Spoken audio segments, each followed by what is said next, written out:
Et comme convenu, les frères Bogdanov sont à nos côtés. Alors bonsoir Igor, bonsoir Bravo. Grishka. Bonsoir. Voilà, moi j'ai bien reconnu. Alors je le dis pour les spectateurs, Igor est en chemise marron ce soir, Exactement. alors que Grishka a choisi le noir. Le black. Le black. Et ce soir, eh bien, la vérité sur l'origine du monde grâce à Le visage de Dieu, votre nouvel opus, un livre extrêmement sérieux, je tiens à le dire. C'est pas du tout de la tarte. D'ailleurs, l'émission est sponsorisée par Nurofen Flash et Doliprane, que je salue au passage. Non, je déconne. Donc c'est un livre sérieux. Vous aviez déjà fait des conversations autour de Dieu avec Jean Guiton. Absolument. Il en est Dieu mort et la d'ailleurs, science. mais il est... Non, il n'en est pas, il est mort après. Mais là, vous allez dans le disque dur de la création du monde.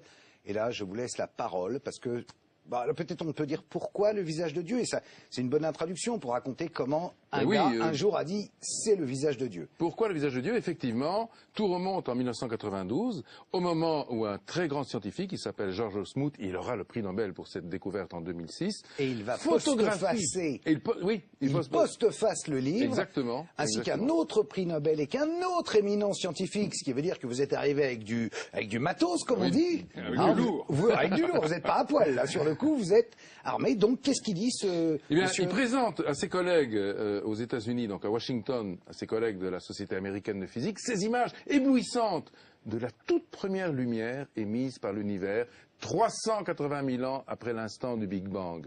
Et il les trouve tellement belles, tellement magnifiques ces images qu'il dit « c'est comme voir le visage de Dieu ».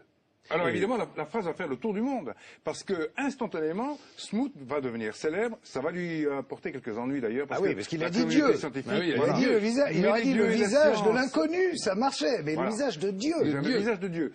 Mais on comprend, et d'ailleurs il s'est expliqué directement d'ailleurs sous la forme d'un mail qu'il nous a envoyé. Il nous disait voilà, si j'ai dit ça, c'est parce que j'ai été tellement pénétré d'un sentiment qui est presque un sentiment métaphysique. Parce que quand on contemple des images qui sont contemporaines pratiquement de la naissance de l'univers, on se dit, bon, c'est à ce moment-là que la physique touche à la métaphysique. Oui. Et que la question de l'origine, on ne peut pas ne pas se la poser, on ne peut pas ne pas se demander, quand on a ces images en face de soi, mais qui est l'auteur de ça?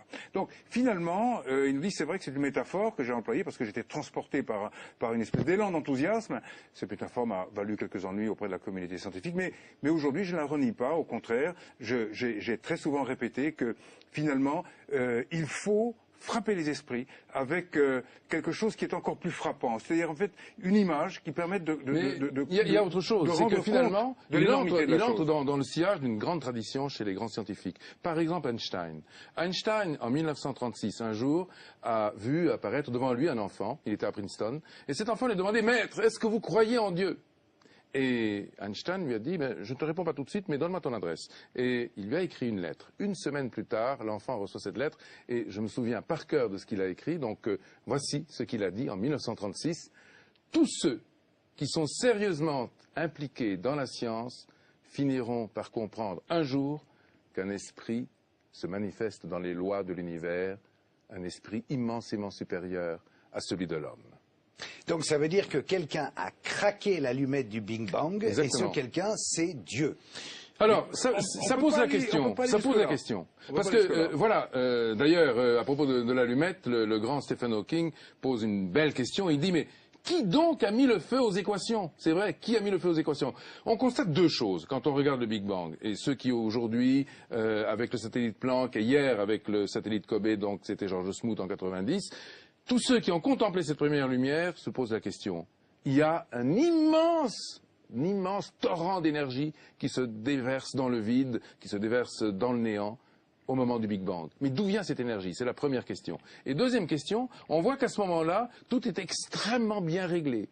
Les grandes constantes de la physique sont déjà là. Il y a à peu près une vingtaine de chiffres qui sont là. Si on change un seul chiffre à la 20e décimale, tout s'arrête. L'univers ne peut pas naître, évidemment, il ne peut pas engendrer la vie. Donc, il y a quelque chose qui a réglé les choses. Un code cosmologique. Exactement. C'est le grand apport de votre livre, Le visage de Dieu, de même qu'un être humain a un code ADN, eh bien, il y a un code cosmologique qui a régi tout ça. Voilà. Et ce code cosmologique, ne peut pas être le fruit du hasard. Mais non. C'est exactement ce que nous disons. Lorsque Stephen Hawking, que tout le monde connaît, se demande « mais qui a donc mis le feu aux équations ?» il présuppose que les équations sont déjà là au moment où on craque l'allumette.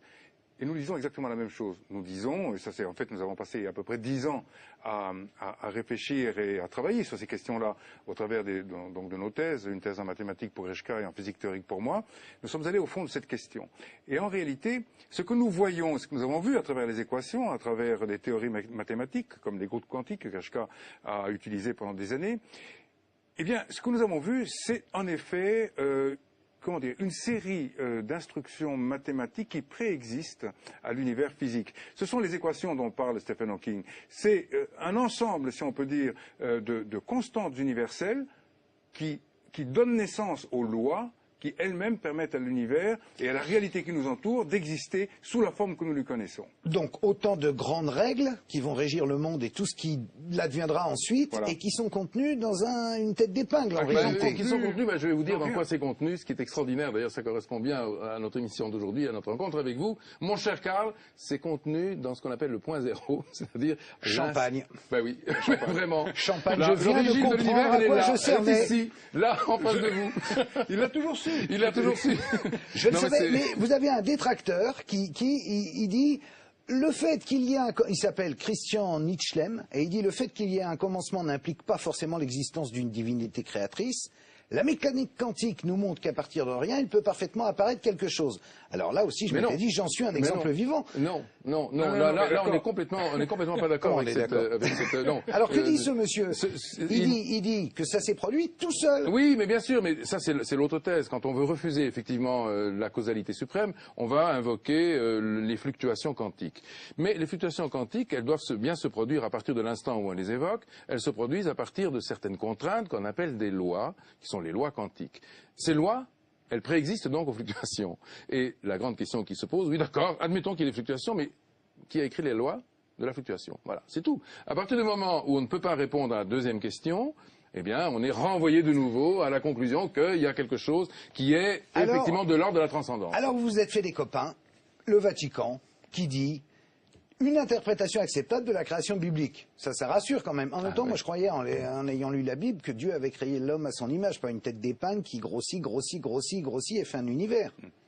Oui, mais en fait, le fameux Fiat Lux, qui est que la lumière soit, ou la lumière fût, comme on voudra. Ce fameux Fiat Lux a été prononcé par le pape, c'était dans les années 50, lorsque il a compris que la théorie du Big Bang, qui a été promu par un religieux, entre autres, puisque c'est l'abbé Lemaître qui a travaillé très profondément sur l'élaboration du modèle, avec d'autres, évidemment, qui l'ont précédé, comme Friedman, Gamow et d'autres. Mais Lemaître, qui était un religieux, qui était un prêtre, lui va, en quelque sorte, rapprocher la science, cette science-là, la cosmologie, de la religion. Bien qu'il s'en ait défendu toute sa vie en disant ce sont deux choses différentes, j'ai ma croyance et mon métier de prêtre d'un côté, et puis j'ai mon métier de scientifique et de chercheur de l'autre. Mais en revanche, donc le pape Pie XI, non c'était Pie XII, s'est précipité d'une certaine manière sur cette découverte en disant Fiat Lux, la lumière a jailli, et à partir de là, il a conforté la théorie du Big Bang en disant c'est la théorie la plus compatible, si on peut dire, avec la croyance religieuse, parce qu'elle implique l'existence d'un créateur à l'origine.